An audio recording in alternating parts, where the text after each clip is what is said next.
BBC প্রবাহে আপনাদের সবাইকে স্বাগত জানাচ্ছি আমি শারমিন রমা। শুরুতেই দেখে নেব আজ কি থাকছে। পাকিস্তানের মধ্যস্থতায় শান্তি আলোচনা নিয়ে যুক্তরাষ্ট্রের তোড়জোড়, পাত্তা না দিয়ে পাল্টা শর্ত দিল ইরান। বৈঠকের পরিকল্পনা নেই মন্তব্য বাঘের। ইসলামাবাদে যাচ্ছে মার্কিন প্রতিনিধি দল। আলোচনা সফল হলে ঘটনাস্থলে যাবেন জেডি ভ্যান্স। আঞ্চলিক শান্তি নিয়ে আসতে পারে সিদ্ধান্ত। যুদ্ধবিরতির মধ্যেই নতুন ক্ষেপণাস্ত্রের সফল পরীক্ষা চালালো যুক্তরাষ্ট্র। আকাশ থেকেই নিক্ষেপ করা যাবে মিসাইল, কাজে আসবে সমুদ্রে মাইন বসাতেও। ট্রাম্পের হুমকির পাল্টা জবাব দিলেন মুস্তফা খামেনি। জাতির ঐক্যের কারণে শত্রুদের ষড়যন্ত্র ব্যর্থ হওয়ার দাবি, ইরানিদের সজাগ থাকার পরামর্শ। এবার যুক্তরাজ্য স্পেনের উপর খেপেছেন ট্রাম্প। ইরান ইস্যুতে সহযোগিতা না করার অভিযোগ মার্কিন প্রেসিডেন্টের, ন্যাটো থেকে বাদ দেওয়ার প্রস্তাব। ইরান যুক্তরাষ্ট্র সংঘাতে উত্তপ্ত হয়ে আছে পুরো মধ্যপ্রাচ্য। এই যুদ্ধের প্রভাবে স্থবির হয়ে আছে গোটা বিশ্ব, বিশেষ করে জ্বালানি খাতে বেগ পেতে হচ্ছে দেশগুলোকে। এই ভয়াবহ সংকটের মুখে সংঘাত নিরসনে চলতি মাসের দ্বিতীয় সপ্তাহে পাকিস্তানের মধ্যস্থতায় আলোচনায় বসে ইরান যুক্তরাষ্ট্র। প্রায় 21 ঘন্টার বৈঠকেও কোনো সমাধানে আসতে পারেনি দুই দেশ। এদিকে এই ব্যর্থতার জন্য ইরানকেই দায়ী করছে যুক্তরাষ্ট্র। এই বিষয়ে মার্কিন ভাইস প্রেসিডেন্ট জেডি ভ্যান্স বলেছেন, যুক্তরাষ্ট্র তাদের রেড লাইন বা আপোষহীন শর্তগুলো আলোচনায় স্পষ্টভাবে তুলে ধরেছিল, তবে ইরান সেসব শর্ত মানতে রাজি হয়নি, ফলে কোনো চুক্তিতে পৌঁছানো সম্ভব হয়নি। আন্তর্জাতিক সংবাদ মাধ্যমগুলোর তথ্য অনুযায়ী এর পরেও ইরানের সাথে আলোচনায় বসতে ইতিবাচক ইঙ্গিত দিয়েছে যুক্তরাষ্ট্র। শুক্রবার হোয়াইট হাউসের প্রেস সেক্রেটারি ক্যারোলিন লেভিট জানিয়েছেন, আবারও পাকিস্তানের মধ্যস্থতায় শনিবার ইরানের প্রতিনিধি দলের সঙ্গে বৈঠক করতে ইসলামাবাদ যাচ্ছেন মার্কিন প্রেসিডেন্ট ডোনাল্ড ট্রাম্পের বিশেষ প্রতিনিধি দল। এদিকে যুক্তরাষ্ট্রকে যেন কোনোভাবেই পাত্তা দিচ্ছে না ইরান। যুক্তরাষ্ট্রের সঙ্গে বৈঠকের কোনো পরিকল্পনা নেই বলে সাফ জানিয়ে দিয়েছে দেশটি। সামাজিক যোগাযোগ মাধ্যম এক্সে দেওয়া এক পোস্টে এই মন্তব্য করেছেন ইরানের পররাষ্ট্র মন্ত্রণালয়ের মুখপাত্র ইসমাইল বাঘাই।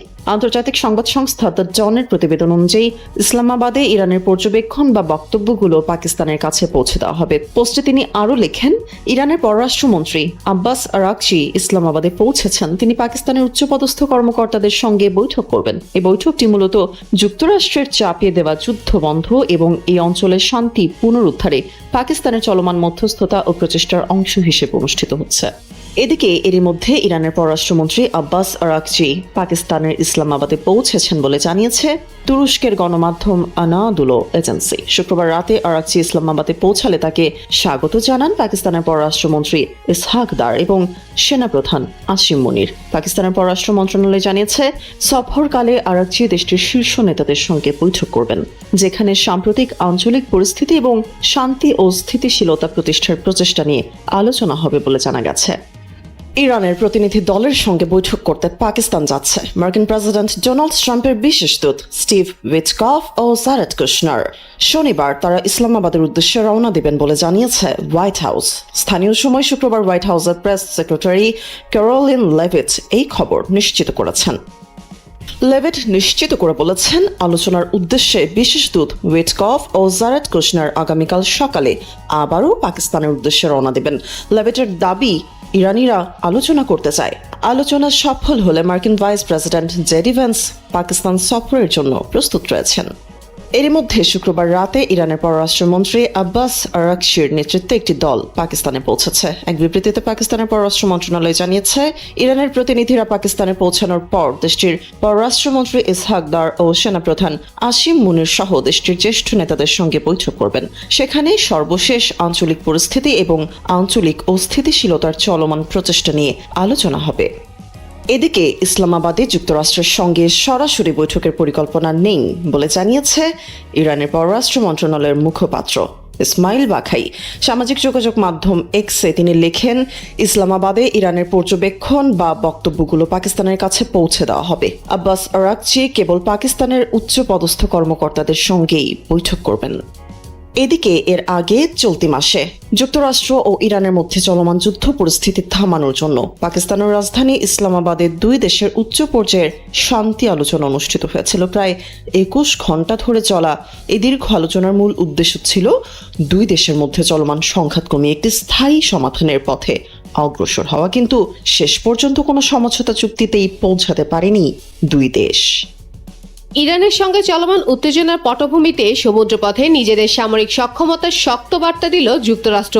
এই প্রেক্ষাপটে দেশটি দূরপাল্লার একটি আধুনিক সামুদ্রিক ক্ষেপণাস্ত্রের সফল পরীক্ষা চালিয়েছে।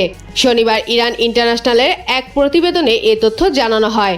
আন্তর্জাতিক বিভিন্ন প্রতিবেদনে জানানো হয়েছে, মার্কিন নৌবাহিনী আকাশ থেকে নিক্ষেপযোগ্য একটি নতুন ধরনের অস্ত্র পরীক্ষা করেছে। এই অস্ত্র সমুদ্রের লক্ষ্যবস্তুতে আঘাত হানতে পারে এবং প্রয়োজন হলে সমুদ্রে মাইন বসানোর কাজেও ব্যবহার করা যাবে। নেভাল এয়ার সিস্টেমস কমান্ডের তথ্য অনুযায়ী পরীক্ষায় ব্যবহৃত এই অস্ত্রটির নাম GBU-75। এটি আগে JDAM প্রযুক্তির উন্নত সংস্করণ। নতুন এই সংস্করণটি আরও বেশি দূরত্ব অতিক্রম করতে পারে এবং লক্ষ্যবস্তুতে বেশি নির্ভুলভাবে আঘাত হানতে সক্ষম। পরীক্ষার সময় নৌবাহিনীর বিমান একাধিকবার উড্ডয়ন চালিয়ে অস্ত্রটির কার্যকারিতা যাচাই করে। এতে দেখা যায় এটি 200 নটিক্যাল মাইলের বেশি দূরত্ব অতিক্রম করেছে। ধারণা করা হচ্ছে এর সর্বোচ্চ পাল্লা প্রায় 300 নটিক্যাল মাইল পর্যন্ত হতে পারে। বিশেষজ্ঞদের মতে এই নতুন অস্ত্রটি বিদ্যমান হারপুন ও HLAMER ক্ষেপণাস্ত্রের তুলনায় অনেক বেশি দূর থেকে আঘাত হানতে সক্ষম। আগে যেখানে এসব অস্ত্রের পাল্লা ছিল প্রায় 140 থেকে 150 নটিক্যাল মাইল, সেখানে নতুন এই প্রযুক্তি যুক্তরাষ্ট্রকে সমুদ্র যুদ্ধে আরও এগিয়ে দেবে বলে মনে করা হচ্ছে। যুদ্ধবিরতির পরও মার্কিন প্রেসিডেন্ট ডোনাল্ড ট্রাম্প ইরানকে বিভিন্নভাবে হুমকি দিয়ে আসছে। হরমুজ প্রণালীতে নৌ অবরোধ জারি রাখার পাশাপাশি দ্বিতীয় দফার চুক্তিতে না আসলে ইরানের পুরো সভ্যতা ও অবকাঠামোকে মাটির সাথে গুঁড়িয়ে দেওয়ারও হুমকি দিয়েছেন তিনি। তবে ট্রাম্পের সব হুমকিকে উপেক্ষা করে ইরানের সর্বোচ্চ নেতা আয়াতুল্লাহ সৈয়দ মুজতবা খামেনি বলেছেন, ইরানের জনগণের অভূতপূর্ব জাতীয় ঐক্য ও সংহতি শত্রুপক্ষকে বড় ধরনের বিপর্যয়ের মুখে ঠেলে দিয়েছে। তিনি দাবি করেন, এই ঐক্যর কারণেই শত্রুদের প্রতিটি ষড়যন্ত্র ব্যর্থ হচ্ছে। সম্প্রতি সামাজিক যোগাযোগ মাধ্যম এক্সে দেয়া এক বার্তায় তিনি বলেন, দেশপ্রেমিক ইরানিদের মধ্যে যে বিস্ময়কর সংহতি তৈরি হয়েছে তা শত্রুদের শিবিরে ফাটল ধরিয়েছে। পোস্টে তিনি আরও বলেন, এই ঐক্য শত্রুদের সমস্ত হিসাব নিকাশ ও পরিকল্পনা ওলটপালট করে দিয়েছে। আয়াতুল্লাহ খামেনি এই জাতীয় ঐক্যকে ঐশ্বরিক আশীর্বাদ হিসেবে অভিহিত করেন এবং এর জন্য কৃতজ্ঞতা প্রকাশের আহ্বান জানান। তিনি সতর্ক করে বলেন, শত্রুরা এখন সাধারণ মানুষের মনস্তাত্ত্বিক অবস্থা পরিবর্তনের চেষ্টা করছে এবং মিডিয়া অপারেশনের মাধ্যমে ঐক্য ও নিরাপত্তা নষ্ট করার অপচেষ্টা চালাচ্ছে। তাই দেশবাসীকে এই বিষয়ে সজাগ থাকার পরামর্শ দিয়েছেন দেশটির সর্বোচ্চ নেতা। আগামী 26 এপ্রিল যুক্তরাষ্ট্র ও ইরানের মধ্যকার চলমান সাময়িক যুদ্ধবিরতি শেষ হওয়ার কথা রয়েছে। এই পরিস্থিতিতে পাকিস্তানের দ্বিতীয় দফায় যুদ্ধবিরতির বৈঠক হওয়ার কথা থাকলেও সেই বৈঠক নিয়ে এখনও অনিশ্চয়তা কাটেনি। কারণ যুক্তরাষ্ট্র রাজি থাকলেও বৈঠক নিয়ে তেমন আগ্রহ দেখাচ্ছে না তেহরান। তারা বলছে, হরমুজে মার্কিন নৌ অবরোধ থাকাকালে কোনো ধরনের আলোচনা হবে না। মুখোমুখি এ পরিস্থিতির মধ্যে এবার ইরানে পারমাণবিক হামলা হবে কিনা তা নিয়ে মুখ খুলেছেন মার্কিন প্রেসিডেন্ট ডোনাল্ড ট্রাম্প। স্থানীয় সময় বৃহস্পতিবার হোয়াইট হাউসে সাংবাদিকদের সঙ্গে কথা বলছিলেন মার্কিন প্রেসিডেন্ট। এ সময় ইরানে পরমাণু অস্ত্র ব্যবহার করবেন কিনা এমন প্রশ্ন উঠে আসে, আর এতেই ট্রাম্প রীতিমতো সাংবাদিকদের উপর চটে যান। ট্রাম্প জানান, তিনি ইরান যুদ্ধকে পারমাণবিক সংঘাতে পরিণত করতে চান না। তার দাবি, প্রচলিত যুদ্ধেই ইরানকে ইতোমধ্যে সম্পূর্ণভাবে দুর্বল করে দেওয়া হয়েছে। ট্রাম্প বলেন, আমি কেন পারমাণবিক অস্ত্র ব্যবহার করব?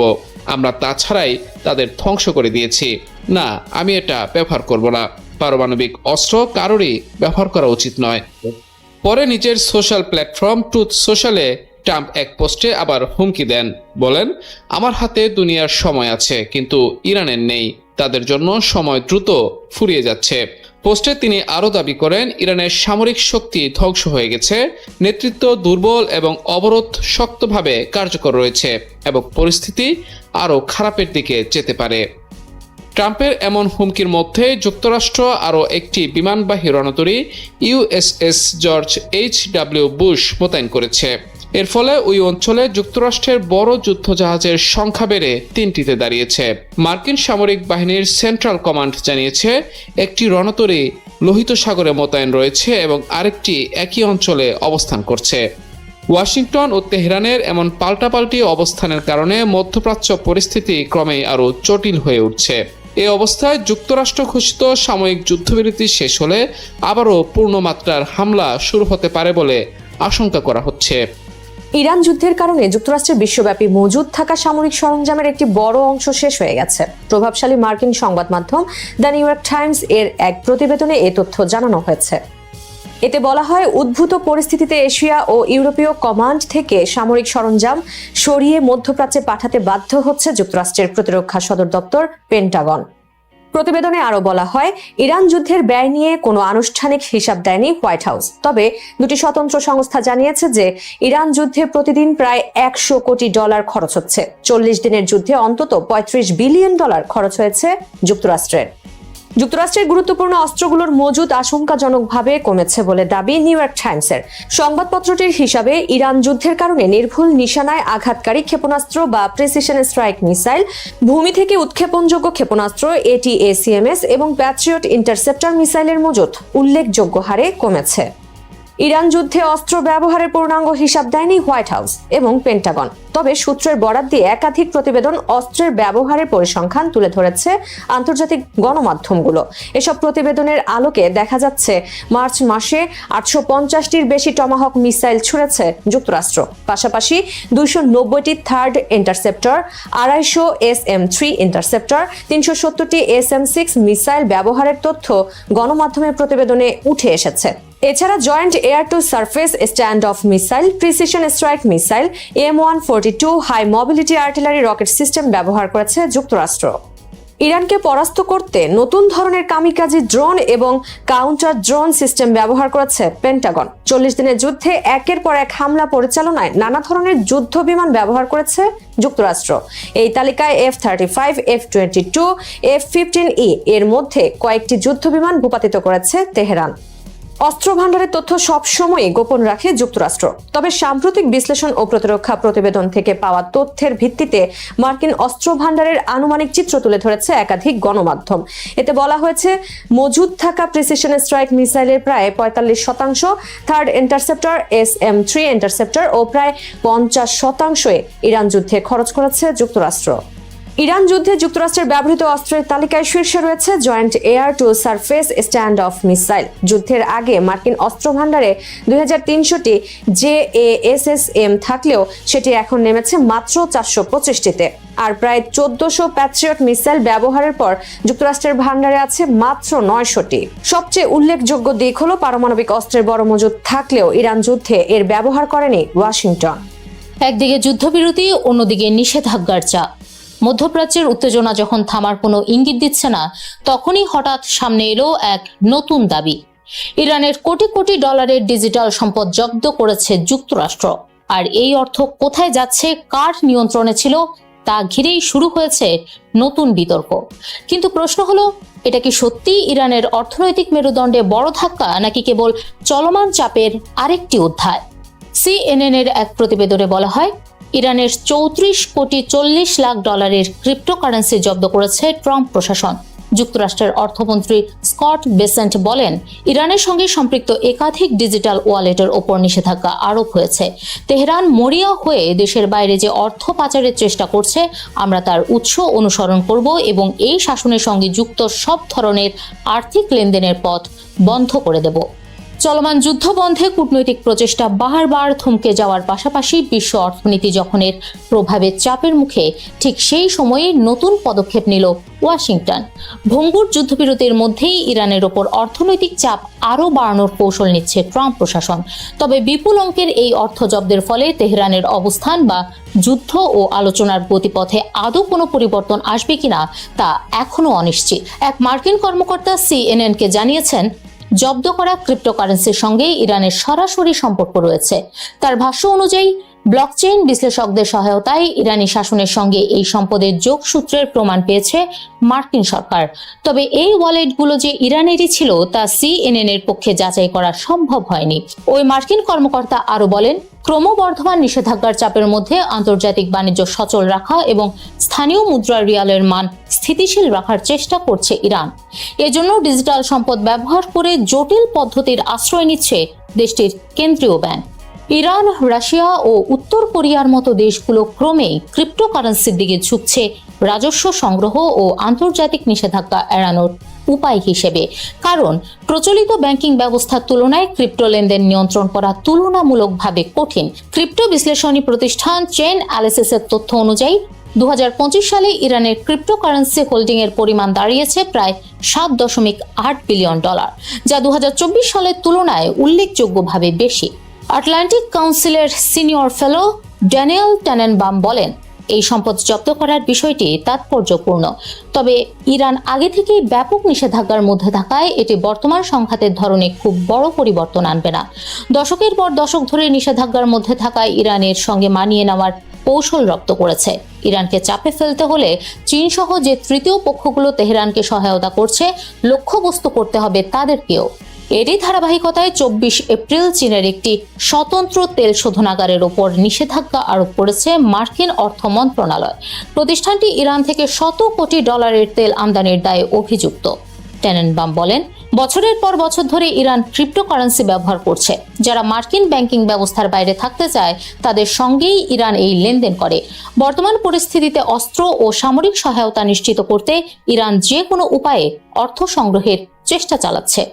ইরানের সরকার মারাত্মকভাবে বিভক্ত হয়ে পড়েছে বলে দাবি করেছেন মার্কিন প্রেসিডেন্ট ডোনাল্ড ট্রাম্প। যুদ্ধবিরতির মেয়াদ বাড়ানোর সময় ইরান সরকারকে এভাবে বর্ণনা করেন তিনি। হোয়াইট হাউসের দাবি, পাকিস্তানের নির্ধারিত দ্বিতীয় দফার শান্তি আলোচনায় মার্কিন ভাইস প্রেসিডেন্ট জেডি ভ্যান্সের সামনে ইরানের প্রতিনিধি না আসাই প্রমাণ করে দেশটির নেতৃত্ব কতটা অসংলগ্ন হয়ে পড়েছে। তবে ইরানি পর্যবেক্ষকদের মত ভিন্ন। ইরান শুরু থেকে জোর দিয়ে বলছে, আলোচনা শুরুর আগে তাদের বন্দরগুলোর উপর থেকে তুলে নিতে হবে যুক্তরাষ্ট্রের নৌ অবরোধ। অনেক বিশ্লেষকের মতে ইরানের নেতৃত্ব প্রকৃতপক্ষে ট্রাম্পের বর্ণনার চেয়ে অনেক বেশি ঐক্যবদ্ধ। কাতার জর্জটাউন বিশ্ববিদ্যালয়ের সরকার বিষয়ক অধ্যাপক মেহরাত কামরাভা বলেন, আমি মনে করি ইরানের নেতৃত্বকে ভুলভাবে ব্যাখ্যা করা হচ্ছে। এ যুদ্ধ পরিচালনা ও আলোচনার ধরনই স্পষ্ট যে তারা যথেষ্ট ঐক্যবদ্ধ। যুক্তরাষ্ট্র ও ইসরায়েল যখন ইরানের সর্বোচ্চ নেতা আয়াতুল্লাহ আলী খামেনি সহ শীর্ষ সামরিক ও রাজনৈতিক নেতৃত্বের বড় অংশকে সরিয়ে দেয়, তখন থেকেই দেশটির শাসন ব্যবস্থা আরো জটিল হয়ে ওঠে। এই পরিস্থিতিতে একসময়ের প্রতিদ্বন্দ্বী কর্মকর্তারাও এখন অস্তিত্ব রক্ষার লড়াইয়ে রাজনৈতিক মতভেদের পাশে রেখে দেশের ভবিষ্যৎ নির্ধারণে একসঙ্গে কাজ করছেন। বিশেষ করে চূড়ান্ত সিদ্ধান্ত গ্রহণে গুরুত্বপূর্ণ ভূমিকা রাখা মোস্তফা খামেনির অনুপস্থিতিতে এসব কর্মকর্তার প্রভাব ও গুরুত্ব বেড়ে গেছে আরও। এই কর্মকর্তাদের এখন একটি কঠিন ভারসাম্য রক্ষা করতে হচ্ছে। একদিকে রয়েছে ট্রাম্পের বিজয় ঘোষণা করার চাপ, অন্যদিকে ইরানের অভ্যন্তরে শক্তিশালী কট্টরপন্থী গোষ্ঠীগুলো যারা কোনোভাবে পরাজয় মেনে নিতে প্রস্তুত নয়। তবে রাজনৈতিক মতভেদ থাকা সত্ত্বেও বিশেষজ্ঞদের মতে এই কর্মকর্তারা জনসম্মুখে নিজেদের ঐক্যবদ্ধ শক্তি হিসেবেই তুলে ধরতে দৃঢ় প্রতিজ্ঞ। ম্যাসাচুসেটসের কুইন্স ইনস্টিটিউটের নির্বাহী সহসভাপতি ত্রিতা পার্সি বলেন, যুদ্ধের আগের তুলনায় ইরানের বিভিন্ন পক্ষ এখন অনেক বেশি ঐক্যবদ্ধ, কারণ এখন সিদ্ধান্ত নেওয়ার পরিধি বা সার্কেল অনেক ছোট। আয়াতুল্লাহ খামেনির সময়কার বিধিনিষেধের তুলনায় এখন ছোট দলটি যুদ্ধ কৌশলের বিষয়ে অনেক বেশি ঐক্যবদ্ধ। চলতি সপ্তাহে ইসলামাবাদে আলোচনায় বসার গুঞ্জন থাকলেও তেহরান স্পষ্ট জানিয়ে দেয় তারা কোনো প্রতিনিধিকে পাঠাবে না, বরং ওয়াশিংটনের বিরুদ্ধে যুদ্ধবিরতি লঙ্ঘন এবং কূটনৈতিক উদ্যোগে আন্তরিকতার অভাব থাকার অভিযোগ তোলে ইরান। এমনকি যুদ্ধের আগে খামেনির সময়কার যে রেড লাইন বা সীমারেখা ছিল, এসব বিষয়েও বর্তমান ট্রাম্প প্রশাসনের সঙ্গে আলোচনা চালিয়ে যাচ্ছে ইরান। ইরানের রাজনৈতিক নেতৃত্ব নিজেদের মধ্যে কোনো বিভক্তির খবরকে গুরুত্ব দিতে নারাজ, বরং তারা বারবার নিজেদের সামরিক ও কূটনৈতিক কৌশলে ঐক্যবদ্ধ অবস্থান তুলে ধরেছে। সম্প্রতি ইরানের প্রেসিডেন্টের উপমুখপাত্র মেহেদি তাবাতাবাই এক্সে লেখেন, শীর্ষ নেতৃত্বের বিভক্তি নিয়ে আলোচনা আসলে প্রতিপক্ষের পুরনো রাজনৈতিক কৌশল ও প্রোপাগান্ডা। বর্তমান পরিস্থিতিতে রণক্ষেত্র, সাধারণ জনগণ এবং কূটনীতিকদের মধ্যে যে ঐক্য গড়ে উঠেছে তা নজিরবিহীন। তবে ম্যাসাচুসেটসের কুইন্সি ইনস্টিটিউটের নির্বাহী সহসভাপতি ত্রিতা পার্সি বলেন, সব ঘরানার কর্মকর্তাদের নিয়ে ইসলামাবাদে গিয়েছিল ইরান সরকার।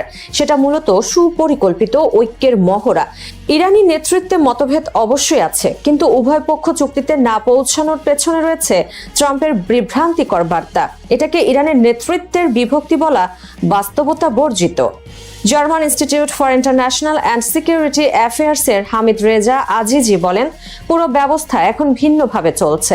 আগে সুনির্দিষ্ট প্রতিষ্ঠান ছিল যারা বিভিন্ন কৌশল নিয়ে আলোচনা করে সর্বোচ্চ নেতাকে পরামর্শ দিতেন এবং তিনি চূড়ান্ত সিদ্ধান্ত নিতেন। এখন সর্বোচ্চ নেতার কাছে সবার নিয়মিত যাওয়ার সুযোগ নেই।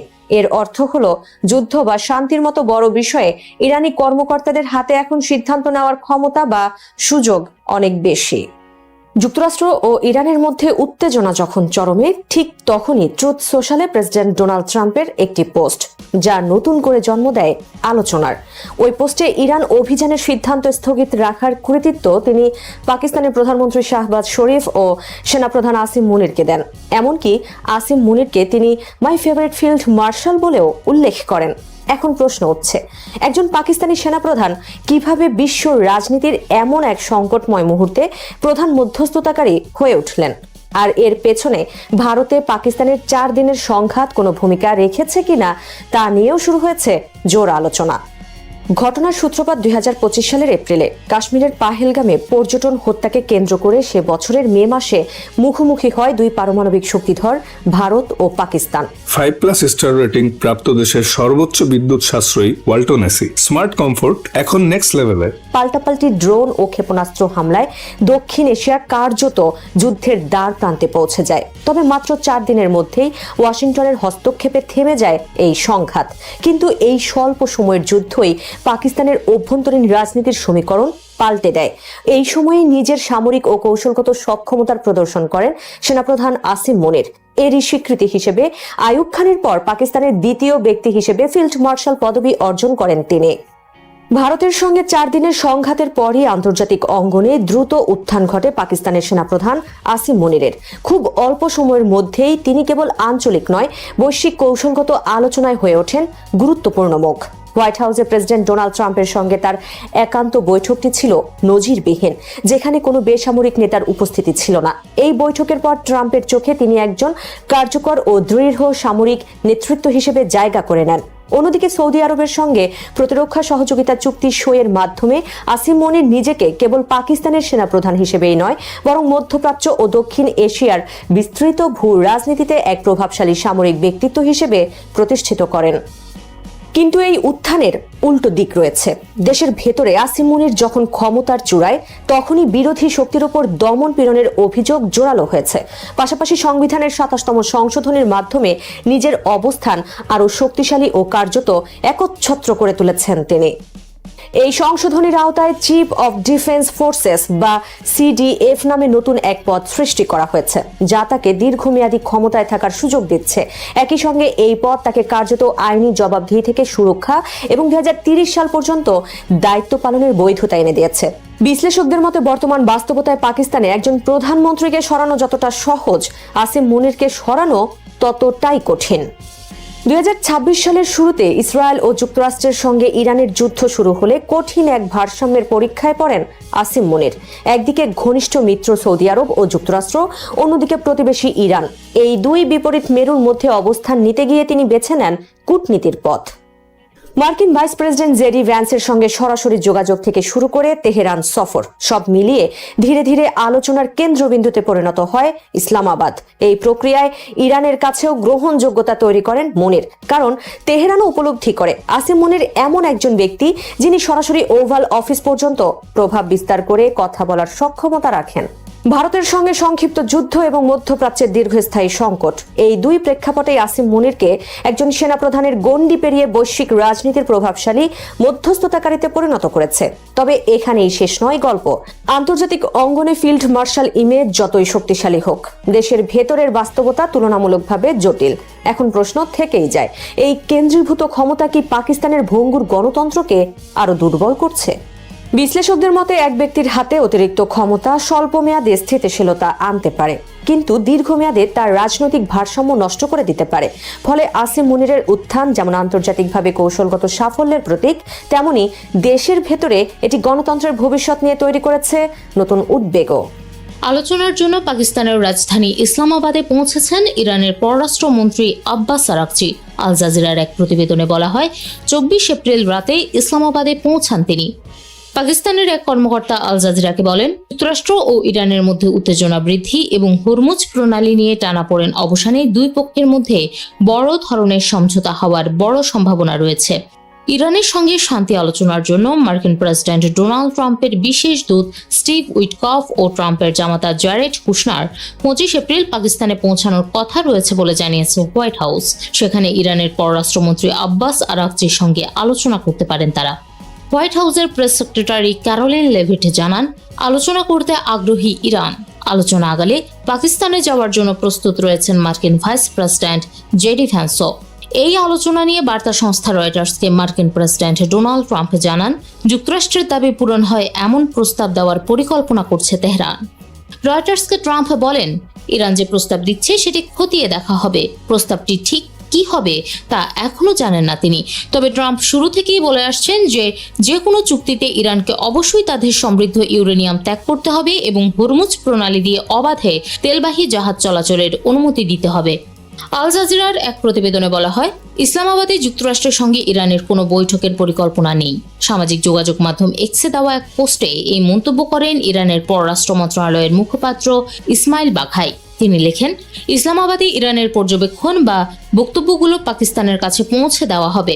ইরানের রাষ্ট্রীয় সংবাদ মাধ্যম IRIB একই তথ্য জানিয়েছে। সংবাদ মাধ্যমটির তথ্য অনুযায়ী ইসলামাবাদ কেবল দুই পক্ষের মধ্যে একটি সেতু বন্ধন হিসেবে কাজ করতে পারে। তাদের কাজ হতে পারে সংঘাত নিরসনে ইরানের বিবেচনাধীন বিষয়গুলো যুক্তরাষ্ট্রের কাছে পৌঁছে দেওয়া। এর আগে হোয়াইট হাউস থেকে জানানো হয়েছিল, মার্কিন দূত স্টিভ উইটকফ ও মার্কিন প্রেসিডেন্ট ডোনাল্ড ট্রাম্পের জামাতা জ্যারেড কুশনার ইসলামাবাদে যাবেন, কারণ যুক্তরাষ্ট্রের সঙ্গে ইরান সরাসরি কথা বলতে চেয়েছে। দীর্ঘ সময় গোপনীয়তা বজায় রাখার পর অবশেষে নিজের মরণ ব্যাধির কথা প্রকাশ্যে আনলেন ইসরায়েলি প্রধানমন্ত্রী বেনিয়ামিন নেতানিয়াহু। 24 এপ্রিল 76 বছর বয়সী এই প্রবীণ নেতা জানান যে তিনি সফলভাবে প্রোস্টেট ক্যান্সারের চিকিৎসা নিয়েছেন এবং বর্তমানে তিনি সম্পূর্ণ সুস্থ ও ক্যান্সার মুক্ত। বিবিসির এক প্রতিবেদনে বলা হয়, মেডিকেল রিপোর্ট অনুযায়ী এই গল্পের সূত্রপাত 2024 সালের শেষ ভাগে। 29 ডিসেম্বর প্রোস্টেট গ্রন্থি বড় হয়ে যাওয়ার কারণে নেতানিয়াহুর একটি অস্ত্রোপচার হয়েছিল। পরবর্তী ফলো আপ পরীক্ষায় তার প্রোস্টেটে মাত্র 0.9 সেন্টিমিটারের একটি সন্দেহজনক ম্যালিগন্যান্ট বা ক্ষতিকর টিউমার ধরা পড়ে। চিকিৎসকরা তাকে এটি পর্যবেক্ষণে রাখা অথবা অপসারণের বিকল্প দিয়েছিলেন। নেতানিয়াহু দ্বিতীয় পথটি বেছে নেন। নিজের অসুস্থতার খবর কেন গোপন রেখেছিলেন নেতানিয়াহু? ইরানের সঙ্গে যুদ্ধের চরম উত্তেজনার সময়ে এই ক্যান্সার শনাক্ত হয়েছিল। নেতানিয়াহু জানান, যুদ্ধের ময়দানে যখন দেশ ব্যস্ত তখন নিজের স্বাস্থ্যের খবর দিয়ে ইরানকে কোনো অপপ্রচারের সুযোগ দিতে চাননি তিনি। শত্রুপক্ষ যেন তার শারীরিক অবস্থাকে দুর্বলতা হিসেবে ব্যবহার করতে না পারে, সেজন্যই বার্ষিক স্বাস্থ্য প্রতিবেদন প্রকাশ 2 মাস পিছিয়ে দিয়েছিলেন তিনি। জেরুজালেমের হাদাসা মেডিকেল সেন্টারে 2.5 মাস আগে প্রধানমন্ত্রীর এই বিশেষ চিকিৎসা সম্পন্ন হয়। রেডিয়েশন থেরাপি বিভাগের পরিচালক অধ্যাপক হারুন পোপোভজার নিশ্চিত করেছেন যে ক্যান্সারটি একেবারেই প্রাথমিক স্তরে ছিল এবং শরীরের অন্য কোথাও তা ছড়ায়নি। সর্বশেষ স্ক্যান ও পরীক্ষায় দেখা গেছে শরীরে ক্যান্সারের আর কোনো চিহ্ন অবশিষ্ট নেই। সবাইকে শুভকামনা জানিয়ে আমি শারমিন রমাজ এখানে বিদায় নিচ্ছি। ভালো থাকবেন।